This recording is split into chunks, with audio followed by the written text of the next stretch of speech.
Fala pessoal, sejam muito bem-vindos a mais um episódio do Podcast, em parceria com a Play Hits. E aí, para quem não me conhece, meu nome é Gledson Rica, sou terapeuta sexual e sexólogo.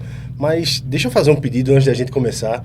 Compartilha, curte, se inscreve no canal, se inscreve na Play Hits e se inscreve no Podcast.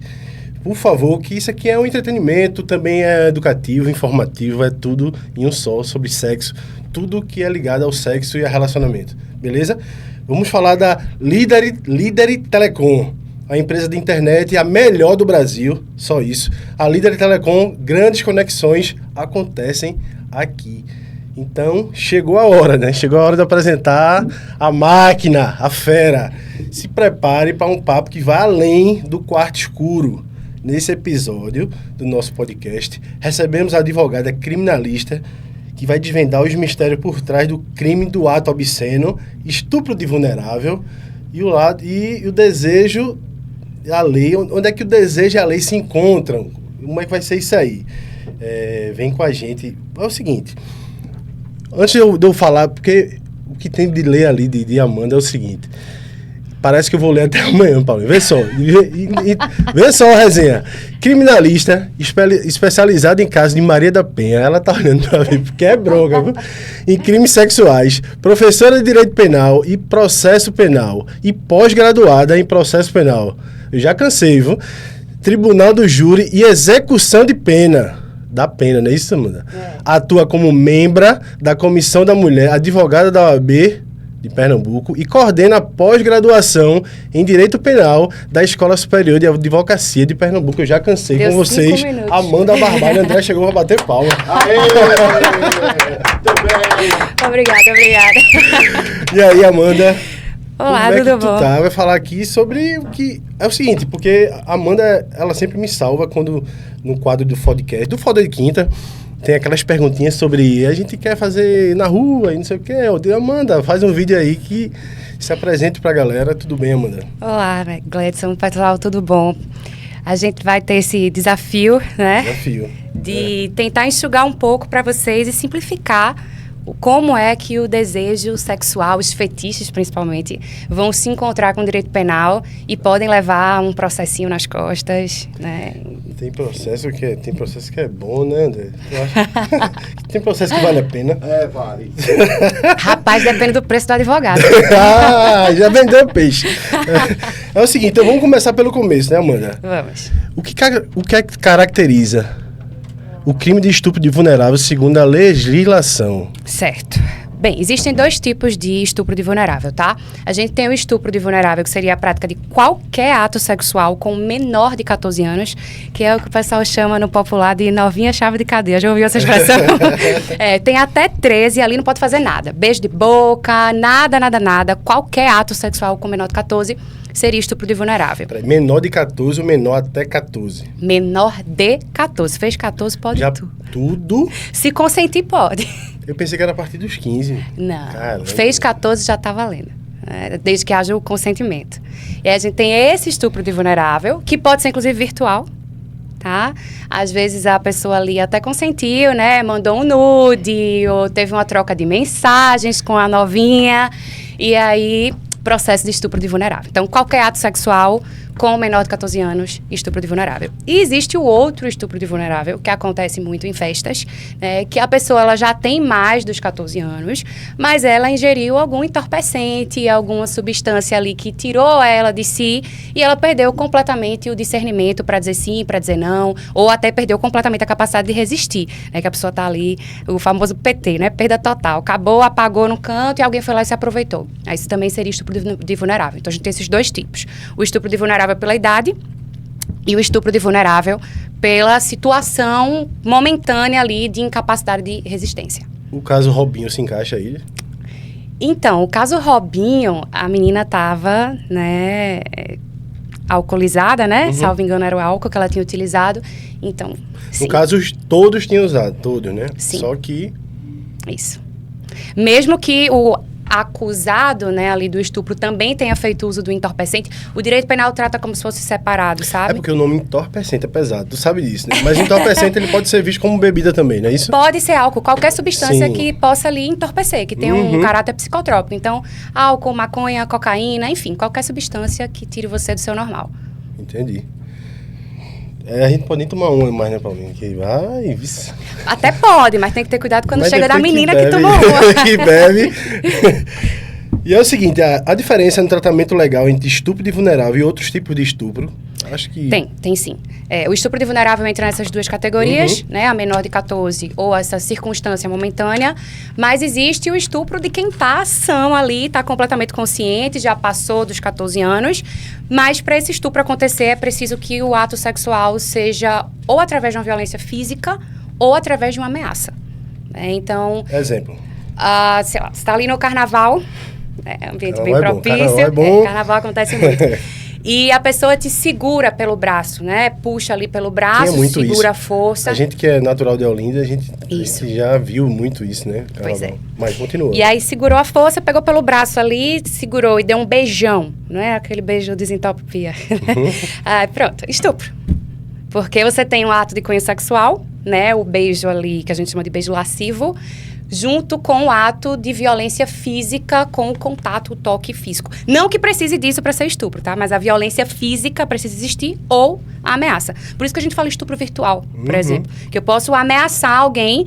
Pronto, eu já tive um caso lá no escritório que foi assim. A menina se relacionou com um cara consensualmente, os dois já tinham mais de 14. E aí ela mandou uns nudes para ele. E ele guardou aqueles nudes. E aí depois ele quis repetir, só que ela não tinha gostado muito do cidadão. E aí ela disse que não queria mais. E ele disse, olha, se você não transar comigo de novo, eu vou divulgar os seus nudes. Eles eram da mesma faculdade. Eu vou divulgar os seus nudes para a faculdade toda. Então ele usou dessa ameaça, né, para convencer. Sim. É louco. Eu fosse há 10 anos atrás, mas hoje em dia... Pois é, eu vejo de tudo no escritório, acredite. E aí ela se sentiu ali meio compelida, meio numa saia justa, né? Mas não cedeu ao ato sexual, procurou a polícia e tal. Mas veja, ele usou de uma questão virtual, inclusive, uma ameaça para ela, para ver se conseguia o ato sexual. Então, se ele tivesse conseguido, não tivesse sido negado uma segunda vez, ele poderia, sim, ter consumado o estupro, né? Praticado o ato do essa conversa é muito boa, assim, porque... Existe o toque, né?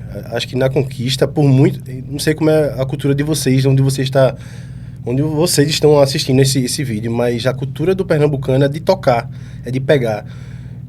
Também talvez Rio de Janeiro, mas qual é o limite? Qual é o limiar? Porque isso é muito, muito, muito delicado, assim, de eu segurar para conversar alguma coisa e de eu segurar e a vítima... Não, isso aqui foi uma segurada de assédio e essa aqui segurada foi porque ele tá me paquerando.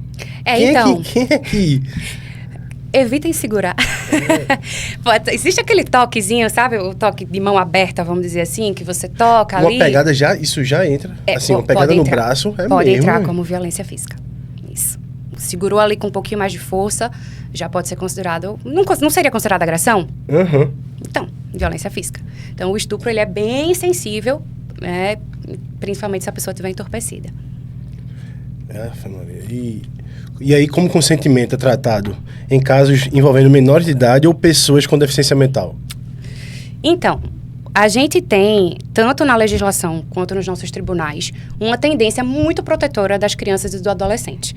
Então, a nossa lei entende que quem tem menos de 14 tem zero discernimento para consentir. Então, mesmo que o ato sexual seja consentido, se a pessoa, homem ou mulher, tá? Porque estupro pode ser de qualquer um. Se a pessoa tiver menos de 14, esse consentimento não vale de nada. Antes de tu falar sobre a deficiência, e se vamos falar de uma menina, um menino de 13 anos, e se o menino tiver 17 anos? Ato infracional. Que quer dizer o quê? É como se fosse um crime, só que para menores de 18 anos. É como se fosse um crime. Então, só que o processo não é um processo criminal, é um processo do Estatuto da Criança e do Adolescente. As penas não são prisão, castigo, é uma medida socioeducativa, né? Então, até você fazer 18, você ainda não pratica crime, pratica esse ato infracional. O processo é bem mais simples e a punição é bem mais suave também. A gente tem um caso, acho que foi Caetano Veloso, com 40 anos, começou a namorar com a mulher que ele está hoje e ela tinha 13 anos. Pois é. Pode namorar só de segurar na mão, até fazer 14. É por aí. Eu tive um cliente, inclusive, que ele não entendia isso, assim, ficou indignado. Ele chegou lá no escritório respondendo por estupro de vulnerável, porque ele tinha namorado a menina. E aí ele começou a namorar com ela com o consentimento dos pais dela. Ela tinha 13. E aí ele disse a mim, Amanda, eu tinha, assim, aquela sarrada, beijava de boca, né? Enfim, mas eu não tinha tido um sexo, realmente, penetração com ela, até ela fazer os 15. Veja quanto tempo de relacionamento. E aí ele disse a mim, e por que eu respondo por estupro de vulnerável? Quer dizer, se eu tivesse esperado até o aniversário de 14, para dar o primeiro beijo nela, eu estaria isento? E aí na cabeça dele é um grande absurdo, né? Eu não consigo aceitar que eu vou responder por um crime que tem pena de 8 a 15 anos de prisão, porque eu namorei consentido, com autorização dos pais, a menina, tudo foi feito com o consentimento dela, e ainda assim... E dos pais, né? E dos pais. Dela e dos pais. E como foi que girou a chave e ele foi processado? Então, geralmente são os pais. Do nada, assim... Ou a menina, esse cara, tô fazendo nada. acabou o relacionamento, alguma insatisfação, né? E a pessoa descobre, né? Poxa, aquilo ali poderia ser um estupro. Aí ela vai na delegacia. Ou os pais.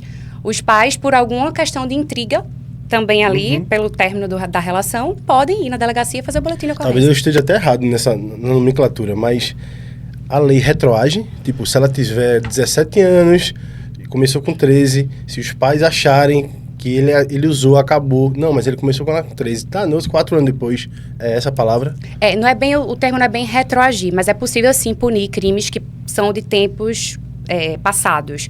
A gente tem um prazo que a gente chama de prazo prescricional, que é como se fosse o prazo que o Estado... Isso, que o Estado tem para processar. Pensando aí no estupro, varia, tá? O cálculo ele é cheio de detalhes. Mas, de maneira geral, um estupro de vulnerável, da menor de 14 ou de uma situação de entorpecimento, etc., prescreveria em 20 anos. Nossa. E detalhe, se a vítima for menor de 14 até 18, esse prazo prescricional só começa a contar quando ela faz 18 anos. Por causa de Joana Maranhão. Sim, lembra que teve o caso dela? Pronto. A gente tem uma lei chamada Lei Joana Maranhão, que é a lei que trouxe essa contagem do prazo só para depois que a pessoa faz os 18. Então, é muito tempo, né? Tempo. Crimes que aconteceram há muitos anos atrás ainda podem ser processados por esse prazo aí. Que eu comecei a fazer a contagem da mulher de Caetano Veloso, né? Eita! Hoje ela tem 41, parece, é um negócio desse. Mas ela tinha 13 na época. O difícil é provar, tá? Porque ainda tem esse detalhe, tá? O crime aconteceu há muito tempo atrás, né? E eu chego na justiça hoje dizendo que eu fui estuprada. Tá, mas qual é a documentação, qual é a testemunha, o que é que você tem para provar que aos 13 anos... Quanto mais longo, mais difícil de provar. Exatamente. Na hora difícil, imagina... Exatamente. E aí, quais provas evidenciais ou evidências são necessárias para sustentar uma acusação de estupro, mais ou menos isso, de vulnerável? Tu estava falando sobre pessoas com deficiência mental e a gente se empolgou nessa história das crianças. Até porque eu tenho 2 filhas, aí falou sobre isso, eu fico... E é importante até os pais ficarem atentos, gente, porque é possível responsabilizar os pais. Né? Os pais não podem, como são responsáveis pelo cuidado ali com a criança ou adolescente, não pode permitir namoro antes dos 14. Porque senão o pai e a mãe podem pagar por estupro. A legislação traz a figura do pai e da mãe como agente garantidor. Você é um protetor daquela criança, daquele adolescente. Então, se você permite, podendo impedir, tendo consciência, aquela pessoa de realizar um ato sexual no período que seria de estupro, você responde pelo que aconteceu com aquela pessoa que você era responsável. No caso, a gente está falando sobre namoro, né? Em casa e tal, dorme em casa. Isso. Mas... Se você que faz da porta de casa é difícil. Mas às vezes os pais autorizam isso, né? Sim. E aí é perigosíssimo, porque os pais também podem ser responsabilizados. Mas sim, a questão do deficiente mental, né? Aqui é muito complexa a situação. Porque no início, o nosso Código Penal é de 1940. Então, a gente evolui muito na interpretação das coisas. Mas no início, a gente tinha realmente uma postura muito rígida, dizer assim, olha, deficiente mental não pode praticar ato sexual. Até que caiu a ficha de que isso era preconceituoso. Né? Que é evidente que há pessoas com problemas de saúde mental, mas que têm total discernimento para praticar atos sexuais e que têm direito a ter a vida sexual ativa, o direito reprodutivo, por sinal, né? E aí a gente começou a analisar caso a caso. O que se faz hoje é avaliar se aquela deficiência mental, e aí, obviamente, vão ter profissionais de saúde que vão fornecer laudos dentro do processo, e a gente vai discernir a partir desse laudo se aquela pessoa com aquela deficiência tinha condições ou não de discernir sobre o que é o ato sexual e de realmente se posicionar, eu quero ou não quero. Se a doença não interfere nesse discernimento, ela está livre para praticar o ato sexual com consentimento. Mas se a deficiência mental, a doença, interferir nisso, a pessoa não conseguir nem discernir, então realmente ela não vai poder praticar. Quem se aproveitar disso vai responder pelo estupro de vulnerável. Porque geralmente acontece os dois dessa forma, né? Os dois desse jeito. E assim... É complicado. Tem gente que tem um grau muito, muito pequeno. E porque tu foi falando agora, eu fui lembrando, existia um debate na área de psicologia e sexologia sobre zoofilia. E aí existia essa prática de pessoas que faziam com vacas, enfim. E foi contestado isso. Será que também o animal não está se agradando da situação? Vê aonde a gente chega com dúvidas e questionamento. Tá, aí tu falou assim, uma pessoa doente mental, ela consegue... né? Ter prazer de certa forma. E o animal, será? E aí a gente entra numa discussão, entra numa viagem, entra numa história, porque sempre tem algo. Será? Né? Imagina. Já o direito penal não vai ver dessa forma, não. Tá? A gente tem um crime de maus tratos na lei de crimes ambientais aí para quem pratica ato sexual, que seria o correspondente ao estupro, né? Mas estupro é só com seres humanos. Então, se você pratica um ato sexual com animal, você pode responder por crime de maus tratos. E como é que a lei aborda os casos de estupro de vulnerável, quando o agressor é alguém próximo da vítima, familiar, o cuidador? Então, isso é muito sério, porque geralmente é. Tá? As nossas pesquisas apontam que o estuprador de criança, ele está dentro de casa. Isso. É um vizinho, é um familiar, né? A lei traz um aumento de pena de metade para quem está nessa condição de responsável pela vítima, tutor, parente da vítima, e ela vai aumentar da metade. Mas não existe um crime diferenciado para quem é parente da vítima. Vamos dar um exemplo. Se o cara for um desconhecido, ele pega... Vamos dar um exemplo, tá? 10 anos de cadeia. Se o cara for da família, ele pega 20. É por aí. É isso aí. Que a maioria das vezes é da família, é cuidador, Sim. É tio, é um primo, enfim, Sim. né? E quais são os principais desafios para a vítima, assim, como ela quer denunciar, né, os crimes? Então, o primeiro desafio é a prova. Né? Você conseguir demonstrar que aconteceu o estupro, porque nem sempre o estupro, ele vai ter uma penetração. Para você ter um vestígio de sêmen, por exemplo, para coletar numa perícia sexológica, às vezes a vítima não se toca que aquilo ali foi um estupro, né? Demora muito tempo para ela ter essa percepção, e aí ela já não tem mais como provar, ou, como geralmente acontece, entre 4 paredes, só tem a palavra da vítima e a palavra do réu, que são os dois que estavam naquele momento, e aí fica a palavra de um contra o outro. Então, o desafio maior é você conseguir as provas de que o fato aconteceu e encarar o processo encarando a revitimização. Porque... Um dos primeiros, né, livros de Freud é sobre histeria, e a histeria é justamente o abuso da infância. Todos os casos que ele teve de histeria, ele publicou ou quase tudo naquele livro. E é incrível como, na maioria dos casos, as pessoas da família não acreditam na criança que aconteceu, entendeu? Então, assim, tem a história de eu passei como... E se alguém não acredita, se eu for contar para alguém não acreditar, como é que fica? E eu levo isso para minha vida, sei lá, 20, 30 anos, e lá na frente, claro, e aí a gente entra com a psicologia total nisso. Isso vai reverberar de alguma forma. Totalmente. Eu gosto, inclusive, de comparar com os crimes que a gente chama de crimes vermelhos, que são os crimes sanguíneos, né? Que nem sala vermelha, né? Não, bem diferente. Mas se uma pessoa chega para você e diz assim, poxa, eu fui assaltada ali na esquina, você não faz, não fosse. Sim. Você acredita na vítima. Sim. Até que apareça alguma coisa muito absurda que mostre que a história dela não fecha. Mas quando alguém diz assim, eu fui estuprado, você se questiona. Você faz, e tu tava onde? E tu tava com quem? O que é que tu tava vestindo? Tu bebeu nesse dia? Quer dizer, a gente tem uma postura completamente diferente quando a gente escuta que a pessoa foi vítima de um crime sexual. Então, realmente é difícil, é desafiador. Eu tenho um processo, você falou aí da família não acreditar. Eu tenho um processo que está em andamento, agora eu não posso dar tantos detalhes assim.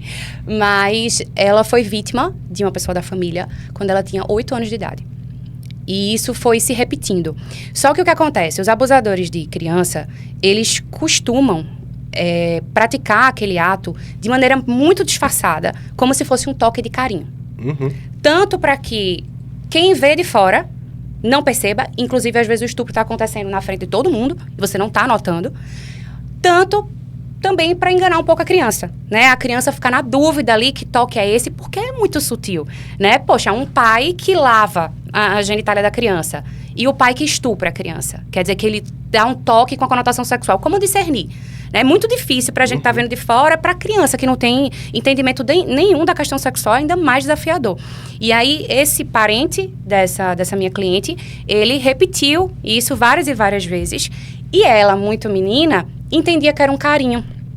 E ela dizia a mim, Amanda, eu tinha até medo, não gostava, me sentia desconfortável, queria sair, mas eu tinha medo de desagradar. Porque ele era uma pessoa tão querida da família e eu ficava meio sem graça de dizer, olha, eu quero sair daqui, eu não tô gostando dessa brincadeira.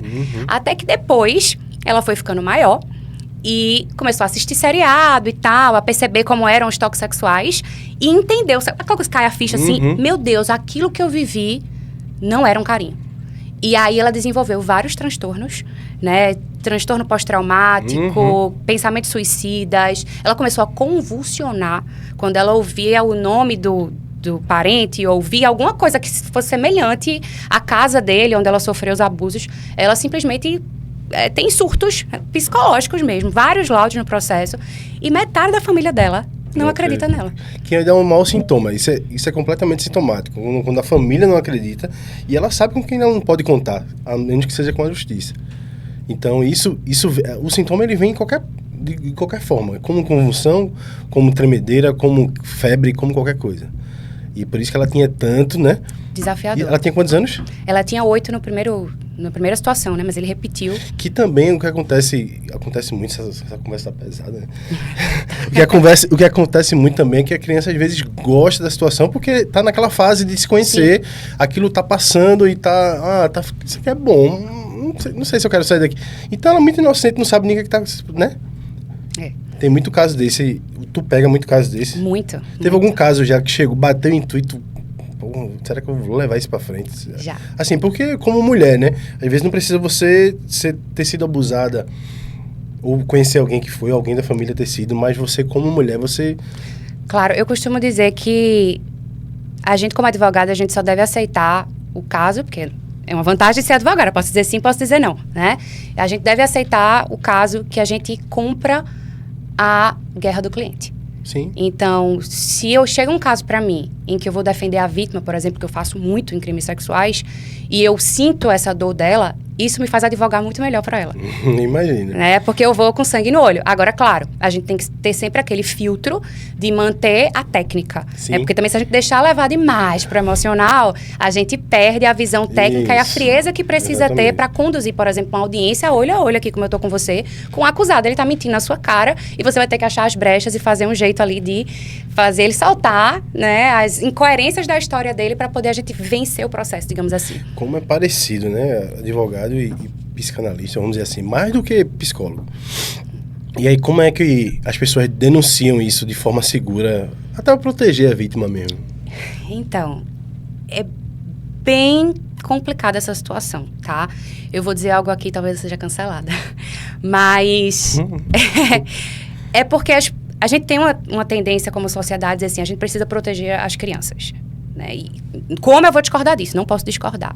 Mas, às vezes, a gente não imagina o risco que a gente se coloca em se intrometer numa situação que não diz respeito a gente, tá? Eu tive uma cliente que ela era assistente social e ela estava fazendo atendimento e chegou uma pessoa que foi atendida lá no centro de saúde onde ela estava, chorando, dizendo que tinha sofrido um assédio de um dos enfermeiros. E muito desesperada, que quero denunciar. E essa paciente, ela tinha vários problemas de ordem mental. E aí ela chega para essa assistente social e pede, pelo amor de Deus, me ajude, né, me oriente o que eu faço agora, o papel da assistente social. E aí ela, querendo acolher a vítima, nessa postura de vou dar apoio, vou ajudar, ela foi no site da delegacia e ela fez o boletim de ocorrência pela vítima. O que aconteceu? Ela registrou o boletim de ocorrência com o nome dela. Mas relatando que a vítima era outra, tudo direitinho. Quando foi anos depois, chegam 2 processos contra ela.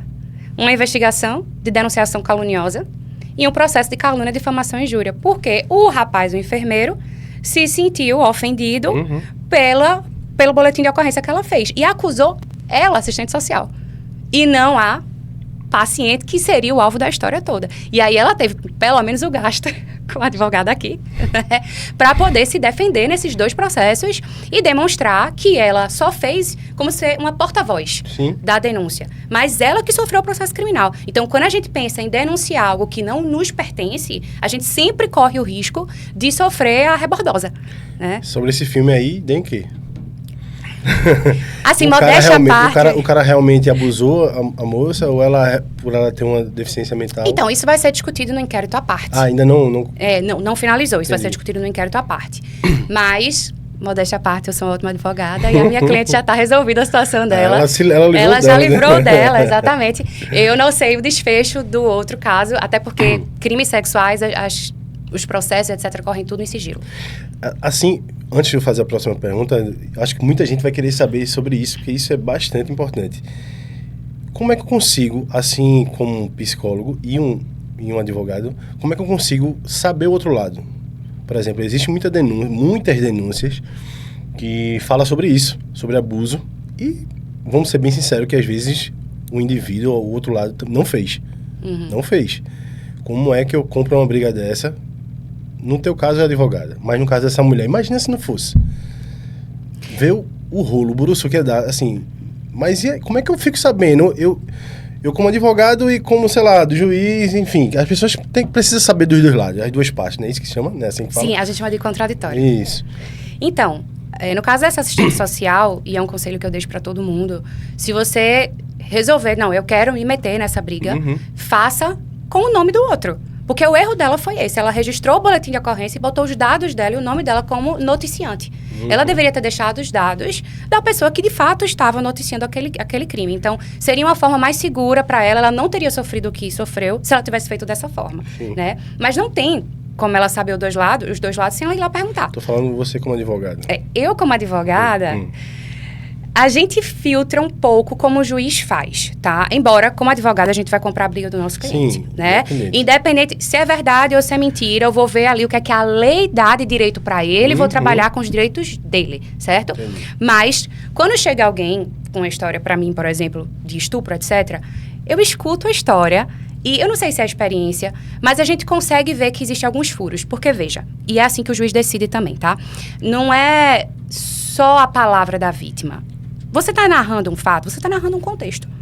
Você veio de onde você estava, com quem você estava, como foi na hora, quanto tempo levou, o que aconteceu depois. Então, existe um contexto ao redor daquele fato isolado do estupro.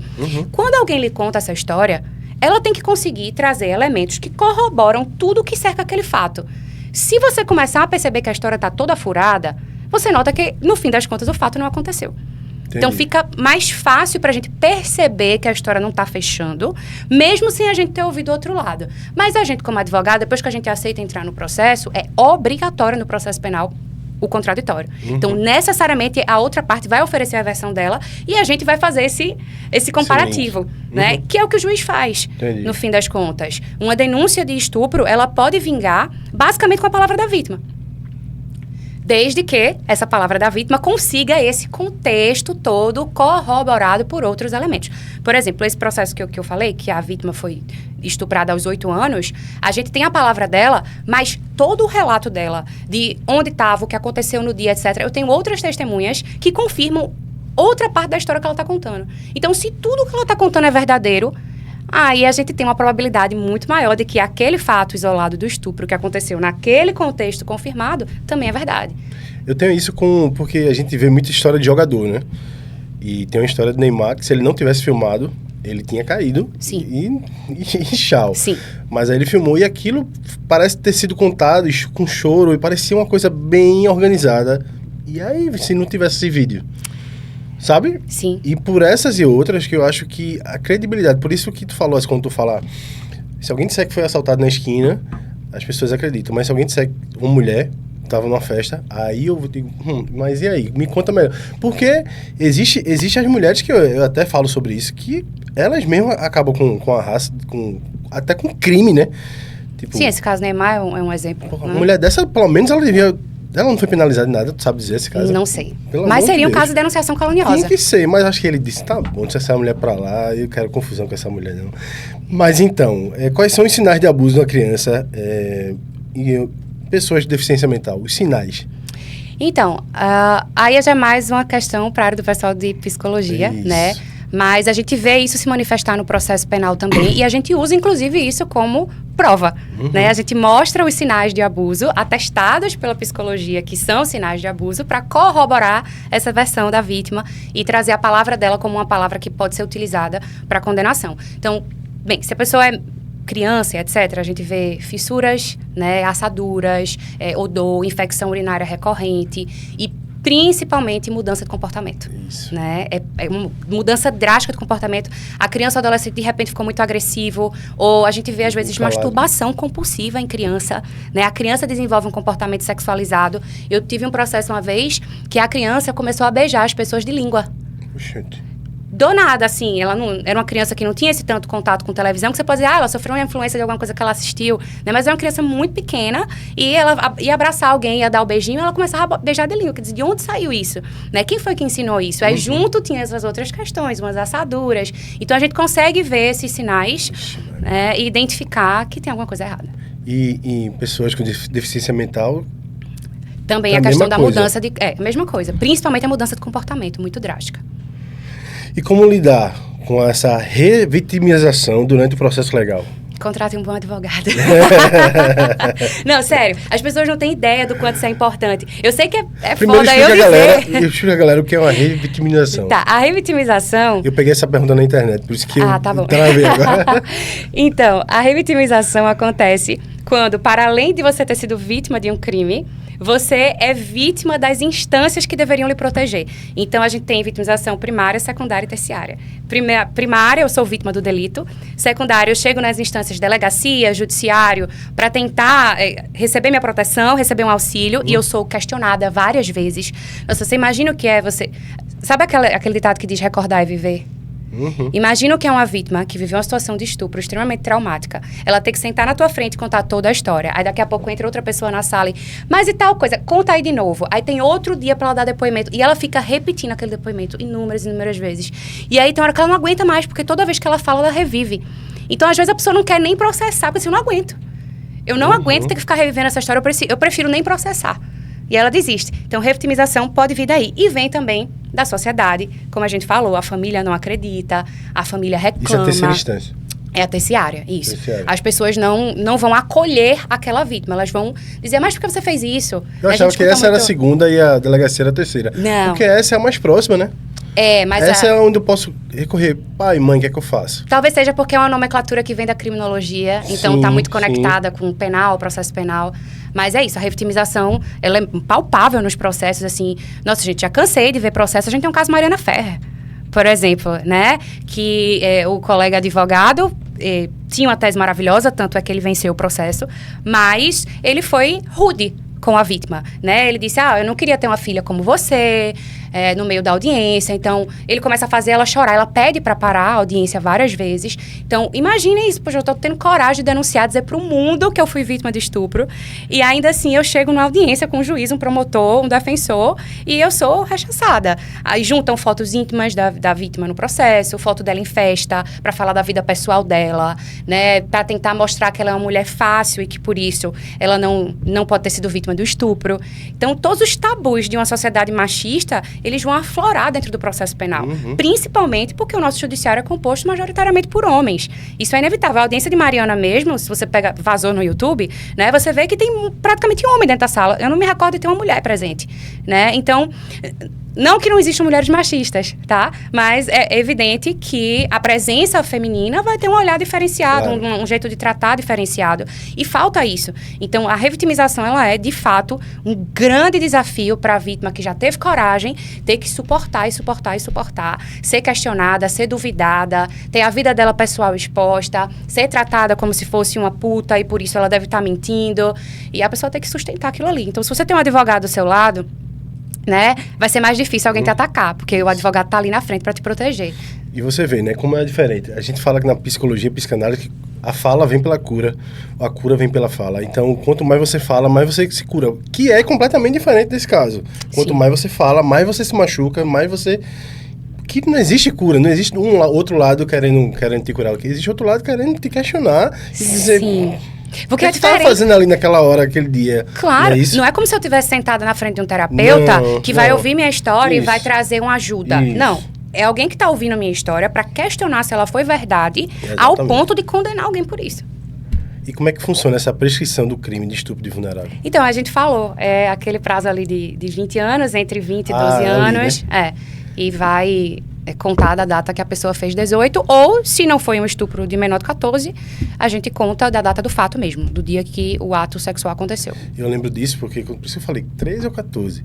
Eu lembro disso que eu falando com um aluno meu na época, e minha filha tinha 14 anos, e a outra tinha 11, que agora uma tem 16 e a outra tem 13.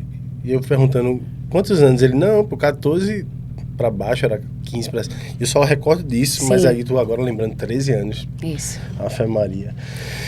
E aí, vamos falar sobre ato obsceno agora, né? Fica mais light, a gente pesou agora. Definição legal. O que é considerado ato obsceno pela lei brasileira e quais comportamentos se enquadram nessa categoria? Esse é o crime favorito de muita gente. Eu gosto de dizer... Todo mundo tem um crime favorito. É igual a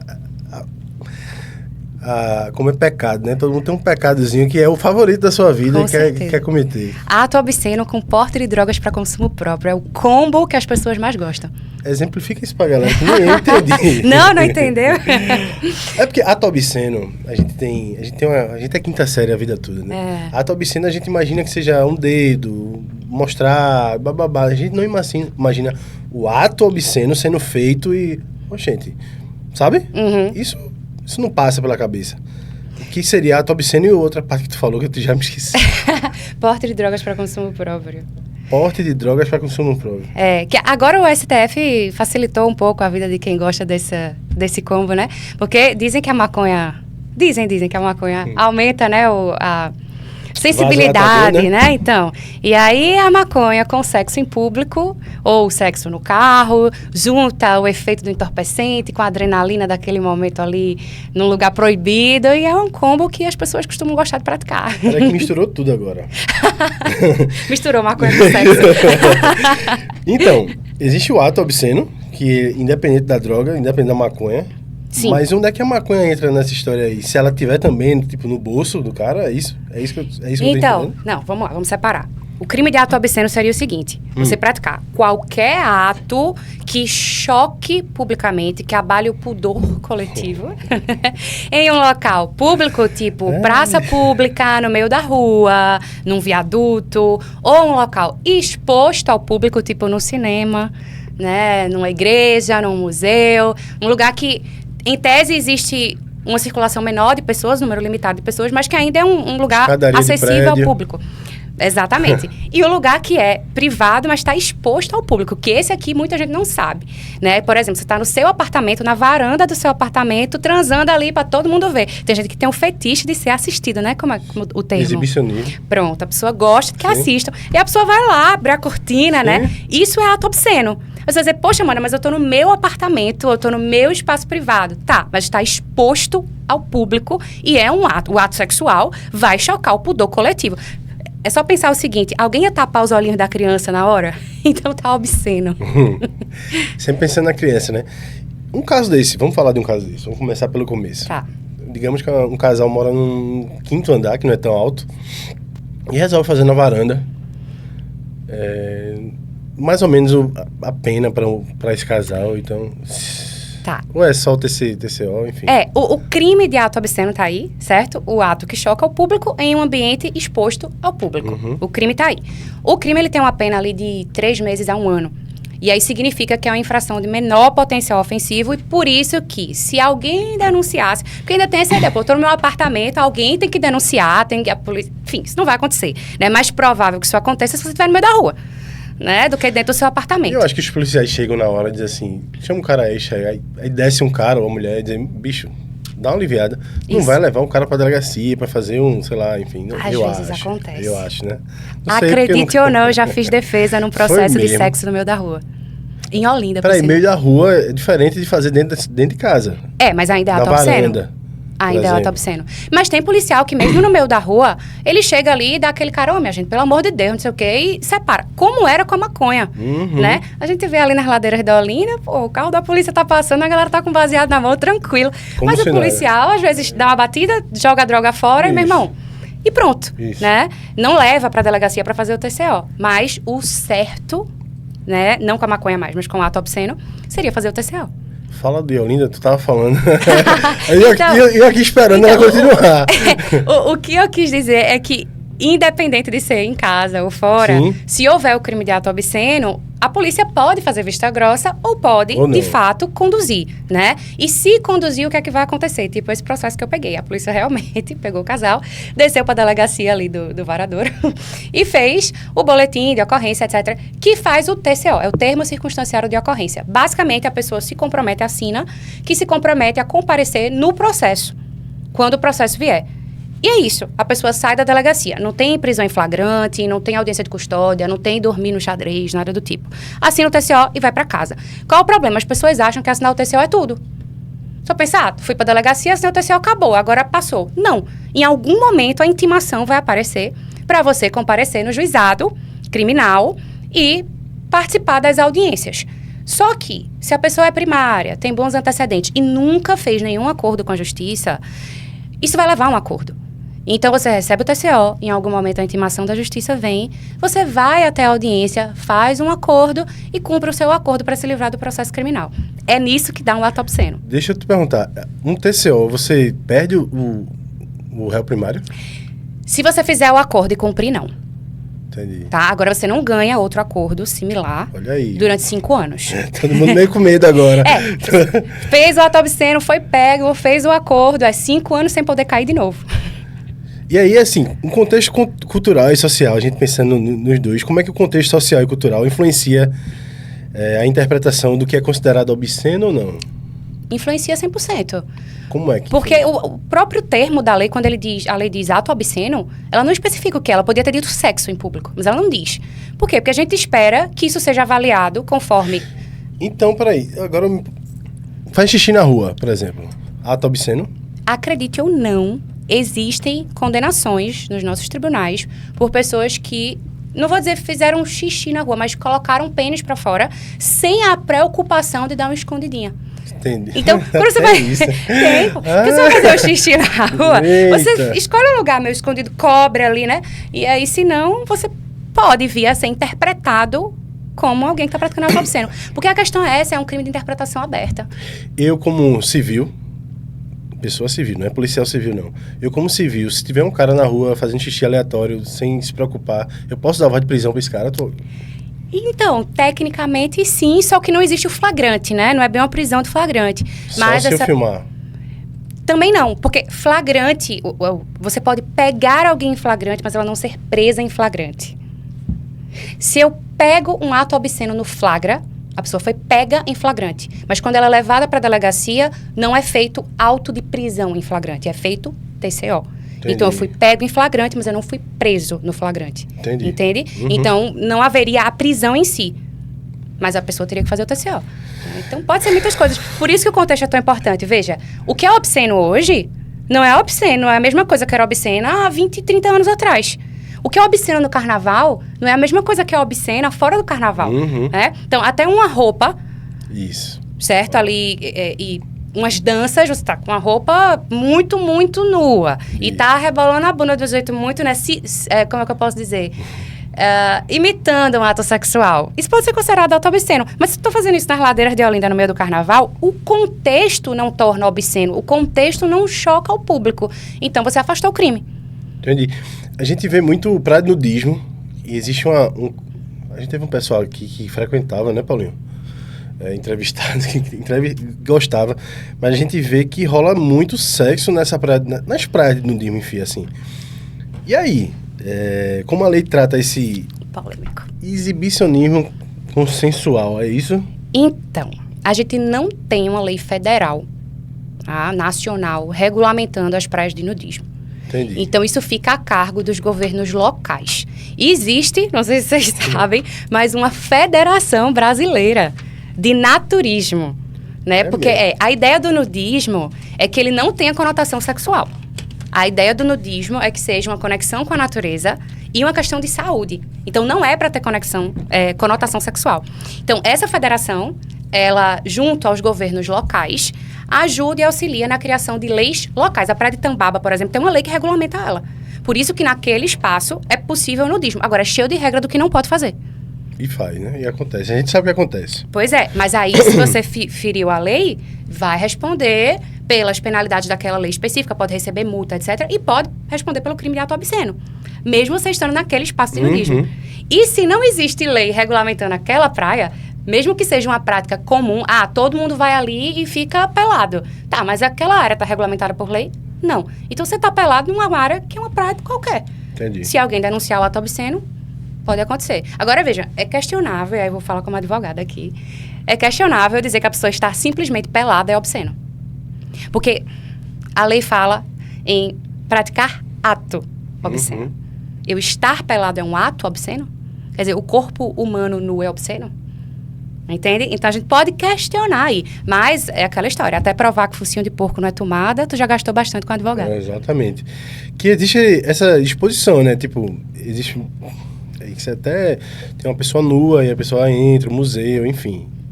Sim, mas isso aí se teria... enquadra no que tu tá aí dizendo. Vem o contexto. Isso. Será que isso entra no ato obsceno? Por isso que o contexto é tão importante. O local, em que situação, qual a finalidade, tudo isso vai fazer diferença pra gente dizer se aquele ato foi obsceno ou não. Pode ser uma expressão artística. Sim. Topless. Fazer topless em lugares públicos é crime? E se for em uma praia específica para nudismo? Aí a gente já falou sobre isso, mas... tô eu na praia de Olinda de Recife, eu não, né? Você, ou qualquer uma mulher, de repente fica topless. Então, veja o termo, né? Topless. E aí a gente fala sobre exatamente isso, assim, tipo... Será que alguém nu é um ato obsceno? Você, como advogada, vai lutar até o final, mas pela lei. Então... Alguém tapar o olho da criança? Entende que esse é um bom filtro? Sim. É um bom filtro. Mas a questão do topless, a gente entra numa discussão aqui que eu preciso falar, que é de machismo. Porque se a gente pensa, o que é obsceno é aquilo que choca a sociedade, o pudor coletivo. E a gente entende que a gente vive numa sociedade patriarcal, vão ter coisas que chocam apenas no corpo da mulher. Por que a gente não entende como chocante e a gente não se questiona sobre o topless masculino?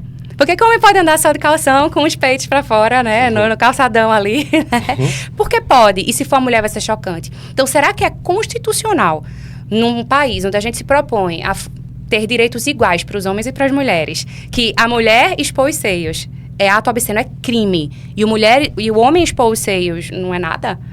Então, o topless, ele vai entrar nessa discussão constitucional, né? Mas, em tese, numa discussão rasa e superficial, se a gente tapa o olho da criança, tá obsceno, pode levar ao processo. E aí, de novo, essa discussão vai ter que ser feita por um bom advogado no processo para afastar a situação. Até provar que focinho de porco não é tomada. Honorários serão caros. Exposição acidental. Eu tenho muita pergunta em relação a essas coisas assim. Exposição acidental, se é flagrado sem querer. A gente falou sobre... Tô na minha casa, vou na varanda e foda-se, né? Vou lá e quem quiser olhar que olhe. Mas e aí, se eu pego no momento íntimo, involuntariamente, talvez, isso pode ser classificado como ato obsceno? Então... Exemplo. Tá. Um carro, não é isso? Um carro. Tô no carro, de repente chega o policial. E aí? Eu não tô no meio da rua. Aí você liga pra mim. Aparentemente, eu não tô no meio da rua aberto, né? Não tem aquela coisa exposta, a gente fala sobre isso. É uma coisa guardada, o carro tá se balançando. Algumas pessoas acham que tá acontecendo, outras pessoas não têm nem noção. E aí? Então, você está numa rua pública, né? O carro... Aí vai vir. Onde você botou o carro? Veja, tudo isso é trabalho para defesa, entende? Entendi. No raso, no superficial, você tá num local público, o carro tá estacionado no lugar público, no meio da rua, e você tá praticando sexo no meio da rua. Meio da rua, né? No carro. Então, assim, pode vir o processo. A polícia pode conduzir. E você que vai ter que mostrar, mas o carro estava num local isolado, mas o carro tem um fumê muito escuro, mas o carro estava com o vidro fechado. E você tentar mostrar que não estava exposto ao público, etc. Mas assim, na maioria das vezes, vai entrar na situação criminal. Mesmo que seja pego sem querer. Na verdade, tirando as pessoas exibicionistas, na maioria das situações de ato obsceno, a pessoa não quer ser pega, ela quer transar. Né? E aí eu entro com a psicologia. Quem tá dizendo isso é você. Ah, é?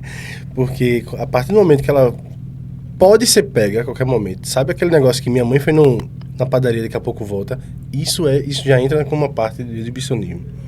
Essa adrenalina de eu posso ser pego em flagrante, esse tesão, ele já entra no enquadra. exibicionismo. Então eu, dentro do carro, por isso que dá tanto tesão. Porque o meu tesão não tá ligado ali, não. O meu tesão tá ligado fora.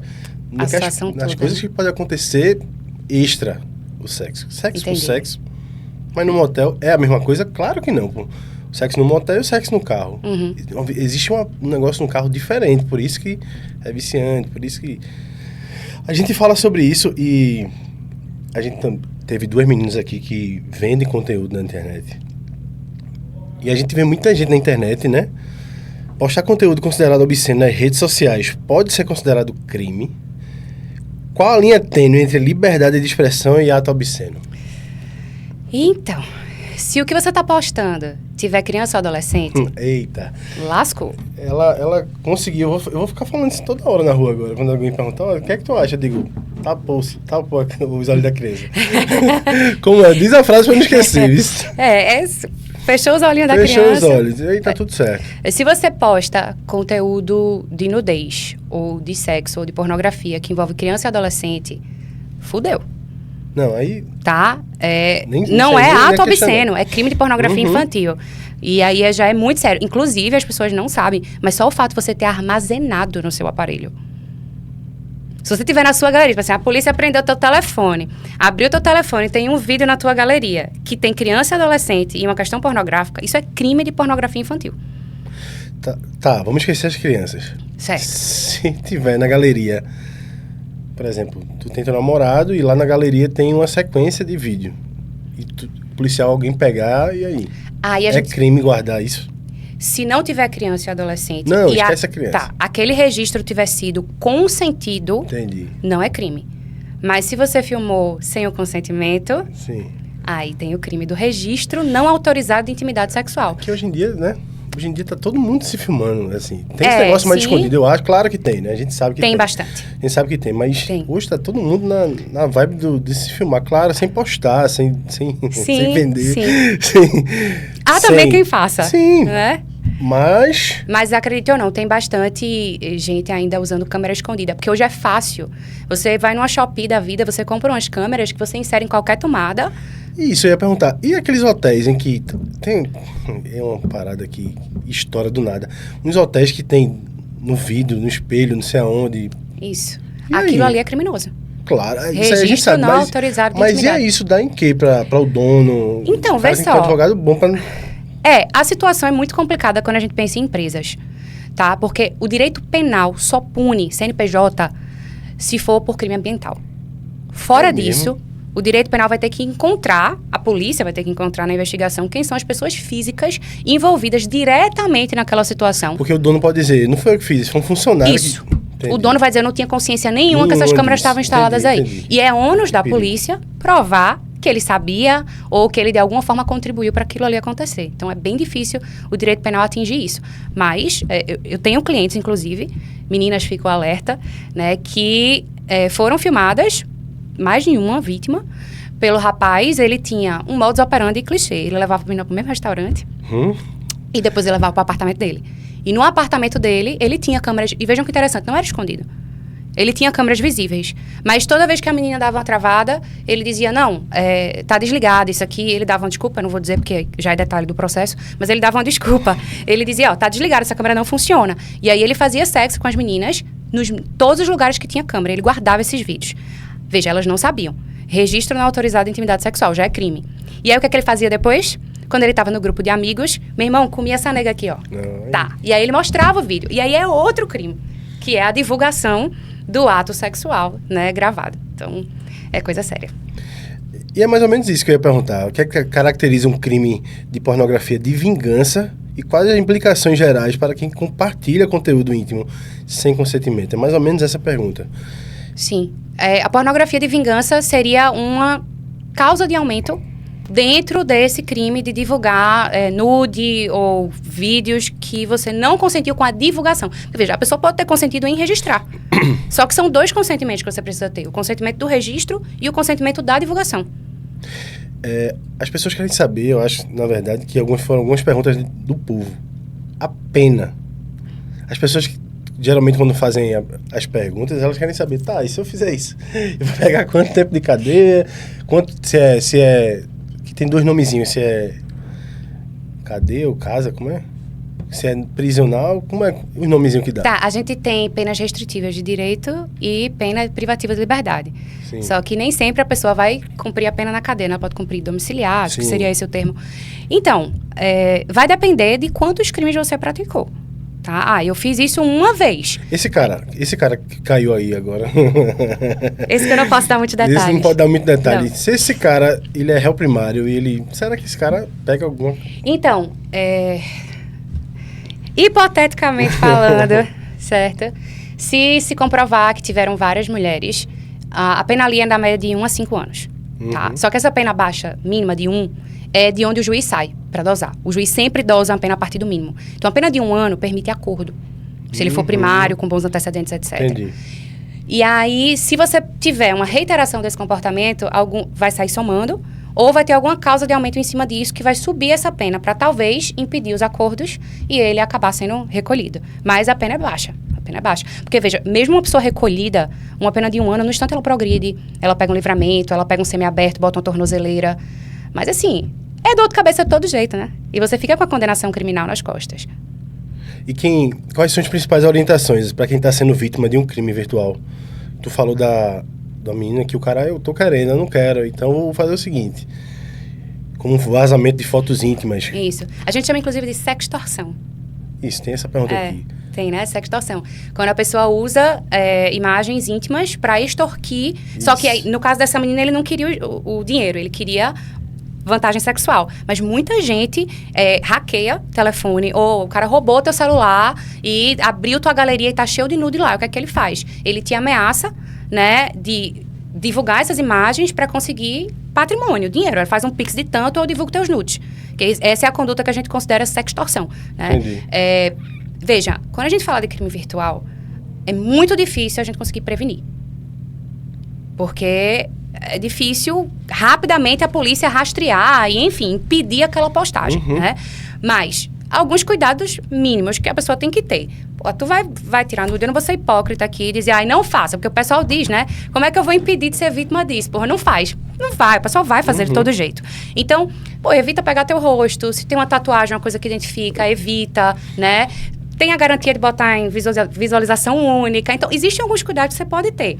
Amanda, caiu. E agora? Primeiro você tem que denunciar a página, né? Então, você vai ter que adotar medidas virtuais, correr com isso, primeiro do que polícia, para tentar derrubar o perfil que está querendo divulgar, né? Então, algumas redes sociais são rápidas de você fazer isso. E você vai ter que registrar o conteúdo. Então, print daquela ameaça, né? De preferência, pega o link da postagem, se for uma postagem com teu nude. Pega aquele link, salva o link, printa, vê se tem alguém que comentou, que pode ser testemunha de que a postagem aconteceu, porque às vezes a pessoa apaga a postagem e você não tem mais como acessar, mas tem alguém que viu quando foi postado, essa pessoa serve como testemunha. Então, você vai atrás de testemunha, vai atrás de print e vai atrás dos links e fornece tudo isso à polícia, para a polícia rastrear, né? Eu não vou dizer a você que sempre consegue, mas consegue. Eu tenho um cliente que caiu na Interpol. Foi bizarra a situação dele. Durante a pandemia, né?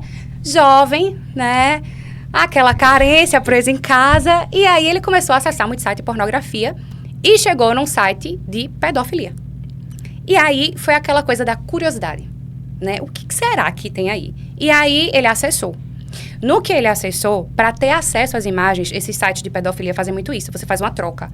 Ele teria que fornecer algum conjunto de imagens para ele receber as imagens da categoria que ele queria. Entendi.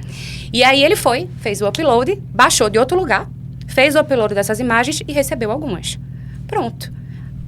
a Interpol percebeu que tinha um servidor de internet brasileiro acessando aquele site, fazendo upload de imagens. Comunicou a Polícia Federal brasileira, a Polícia Federal vai o quê? Qual é o servidor de internet? Encontrou o servidor, encontrou o endereço cadastrado, quem era a dona da conta, qual é o endereço cadastrado. Foi, pegou o endereço, viu quantas pessoas moram na casa. Isso tudo na investigação, tá?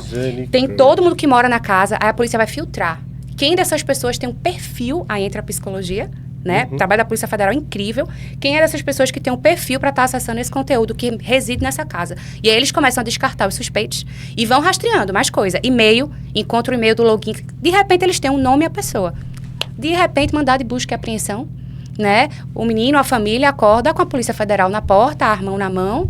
E é sempre assim, né? 5 da manhã, você acorda, tá lá a arma na sua cara, você de pijama. Vamos levar notebook, vamos levar tudo, porque a gente tem aqui uma suspeita de pornografia infantil. E ele quase foi preso assim. Caralho. Então, é muito sério. A gente pensa que não deixa rastro, mas a gente deixa muito rastro. E claro, aqui eu tô falando de um crime, né, muito grave, que seria a questão da pornografia infantil, mas eu tenho uma cliente que ela foi ameaçada pelo Instagram e a Polícia Civil daqui de Pernambuco encontrou assim. Puxou o usuário, puxou o e-mail, puxou o número do telefone, foi atrás do chip, rastreou, encontrou o cara. Uma ameaça, um crime bem pequeno. Mas ele foi encontrado porque ele deixou o rastro na internet. E é por isso que eu perguntei aquele caso lá no começo da conversa, do cara que disse assim, tu não quer não, então vou... Pô, no dia de hoje, tu não acha, pô. Tu vai ser preso por isso. Que loucura. E esse crime é sexting? Como é? Sextorção. Sextorção. Menor de idade, como é isso?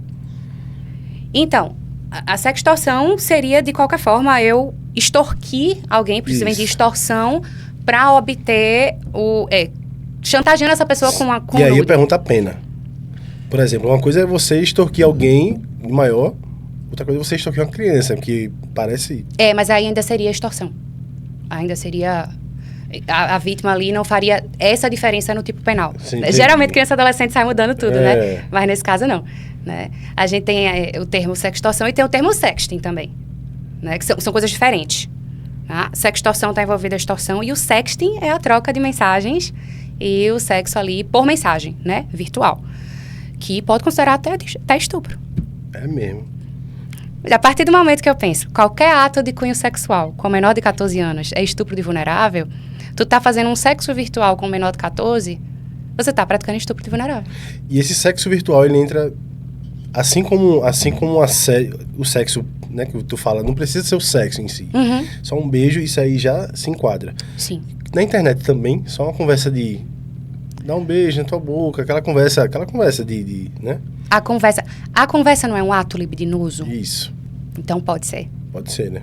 Pela forma como os nossos tribunais estão interpretando o crime de estupro de vulnerável hoje, é possível. E como as pessoas acham tudo, às vezes, muita gente às vezes se... né? Fica atrás de personagens para conversar com crianças e tal. Eu acho que, assim, pelo menos na minha prática, eu vejo mais isso com adultos mesmo, sabe? A troca ali de mensagens, quando tá consentida, massa, né? Mas é muito comum, por exemplo, mulheres do nada uma foto um pau. Eu não sei o que é que o homem tem. Eu entrevistei duas sexólogas que elas disseram que aí foi a erotização que as pessoas têm do sexólogo e da sexóloga, né? Só que pra mulher é muito difícil isso. Imagina. Do nada chega uma foto de um pau, ela disse, porra, o que é isso, pô? Pois isso pode ser crime. Homens, parem de mandar foto de pau sem pedirem. Pode ser crime? Porque existe uma diferenciação de ser crime pode ser. Porque vai depender do contexto. Não, o contexto é que tu nunca falou com o cara, do nada chega. Crime. Importunação sexual. Importunação sexual, né? Importunação sexual. Porque outra coisa é tu pedir, pô. Tu mandar e pedir, e beleza. Claro, e quando vem numa conversa mais esquentando ali as coisas, a pessoa tá ok, mas uma pessoa completamente aleatória. É aleatória. Né? Aí é crime sim, importunação sexual. Então. O assédio virtual, quais são as punições previstas, Amanda? Então, assédio virtual, a gente não tem esse termo no direito, tá? O termo assédio, ele é muito usado popularmente, mas ele não tem nada a ver com o aspecto criminal. Porque a gente considera assédio qualquer violência que se usou na internet, né? O assédio virtual. Então, a gente tem aí a importunação sexual, o estupro, a pornografia, todos esses crimes que a gente falou podem ser considerados assédio virtual. Tá? Agora, se associa muito a ideia do assédio virtual com a perseguição virtual, que seria o cyberstalking, né? Sim. O cyberstalking acontece o seguinte, quando a pessoa repetidamente, ela persegue a vítima, pode ser virtual, pode não ser, gerando dificuldade de locomoção, uma ameaça à integridade física ou psicológica daquela pessoa, ou invasão de intimidade e privacidade. Porque quando a gente fala stalking, qual é o termo que a gente pensa? Eu stalkeei fulano, Isso, né? Aí eu fui lá no Instagram de fulano, peguei as fotos antigas e fiquei curtindo tudinho. É o novo Tinder, né?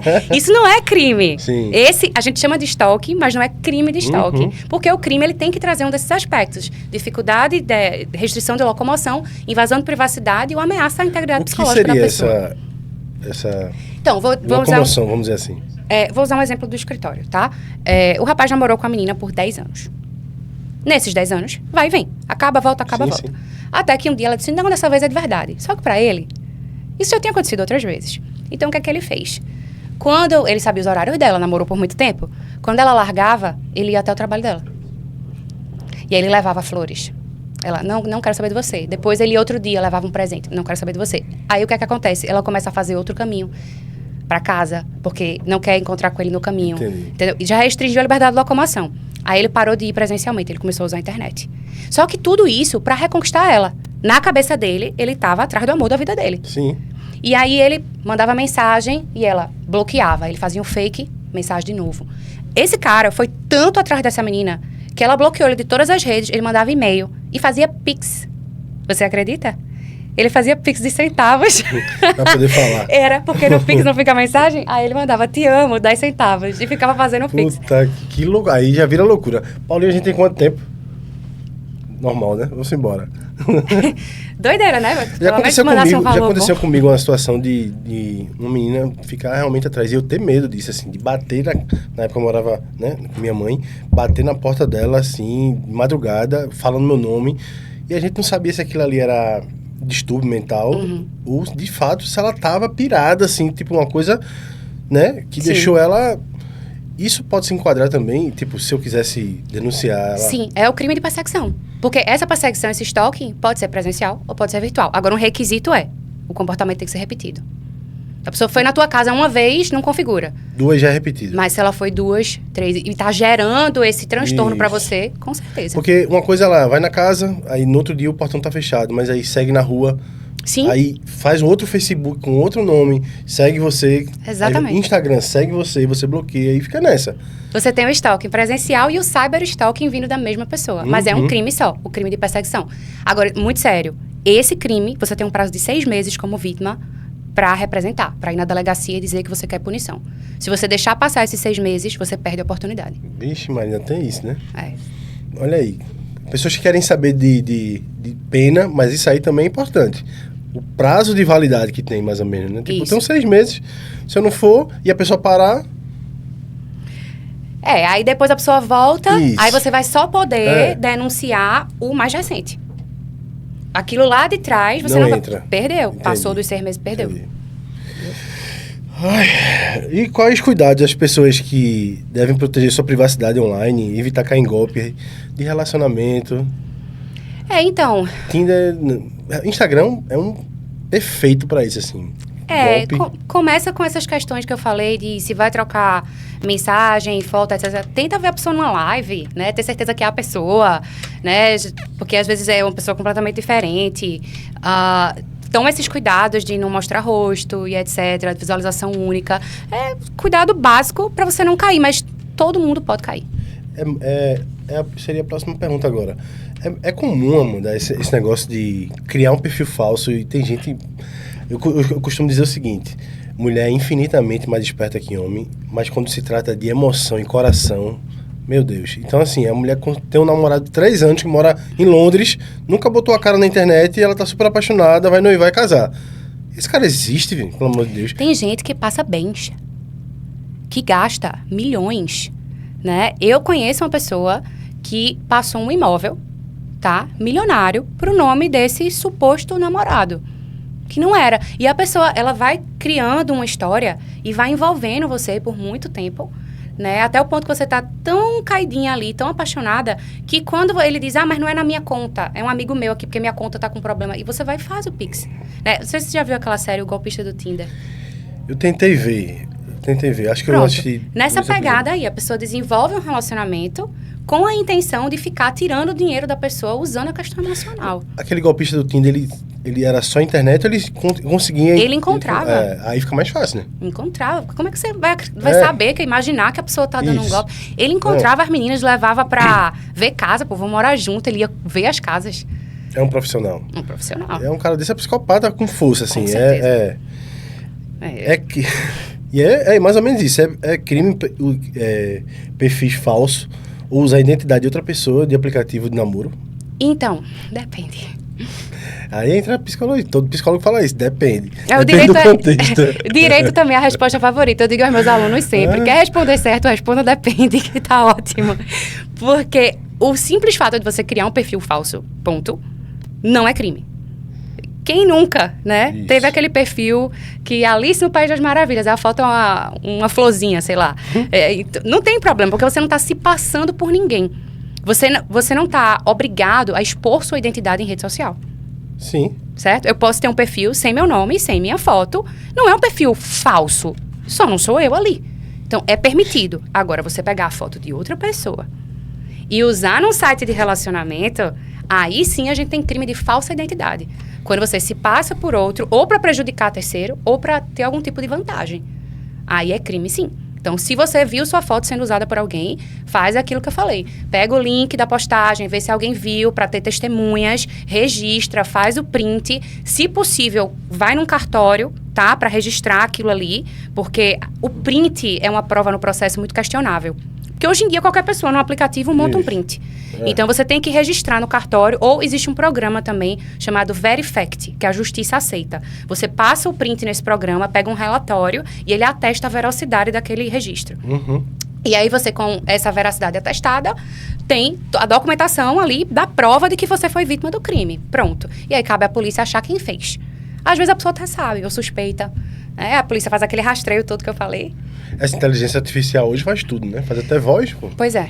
Então, a gente tá chegando ao final. Tu vai dar uma dica de cada assunto que a gente levantou aqui hoje, pra quem estiver em casa.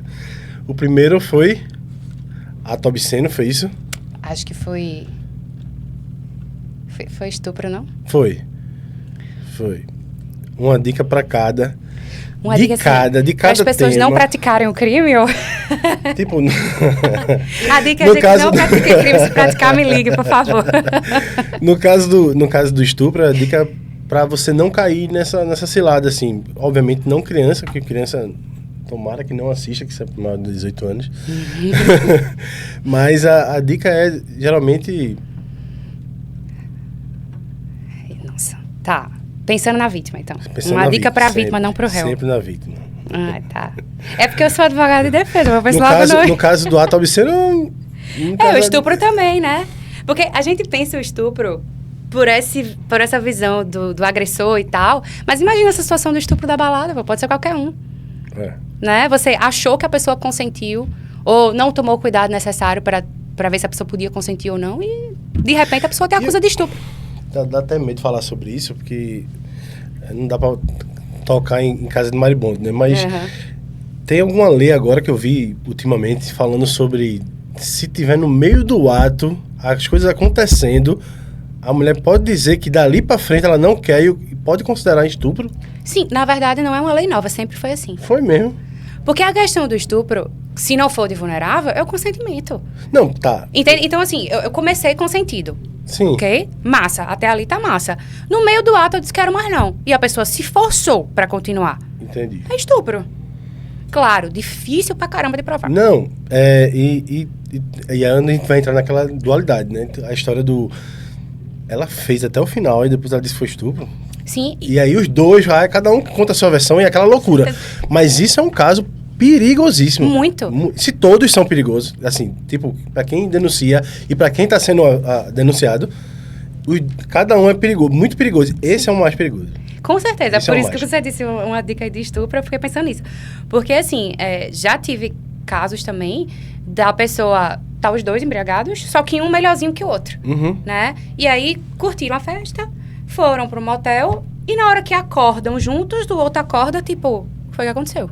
Foi o que eu fiz. chama a polícia, confusão. Foi nada. Aham. E aí o outro, tipo, mas a gente não tava bom por A dois? gente tá namorando, pensa que a gente tá namorando, cara. Mas vê que perigo. É perigosíssimo. Essa coisa de você estar em festa e levar alguém da festa, uma pessoa completamente estranha, pra um hotel, pra sua casa, pra ter uma relação sexual, tendo a pessoa usado um entorpecente, é um risco altíssimo de acusação de estupro. Se as pessoas soubessem disso, assim, é aquela coisa que não vale a pena. Tem tanta gente conhecida ou do ciclo que está disposta a transar com você que não vale o risco da acusação de estupro. Gente, é uma média aí de 8 a 10 anos. 8, 10, 15 anos de cadeia. E entrar na cadeia como estuprador. Isso. Por causa de uma noitada que você resolveu sair com uma pessoa estranha. E a pessoa resolveu dizer que foi estuprada. E às vezes ela foi, de fato. Né? E você não percebeu ali naquele momento que a pessoa não estava com capacidade de consentir. Entra como vulnerável. Entra como vulnerável. E a questão social aqui é muito séria. Uhum. Porque a gente tem uma coisa dos homens verem a mulher que está embriagada como um alvo fácil. Fácil no sentido de conquista.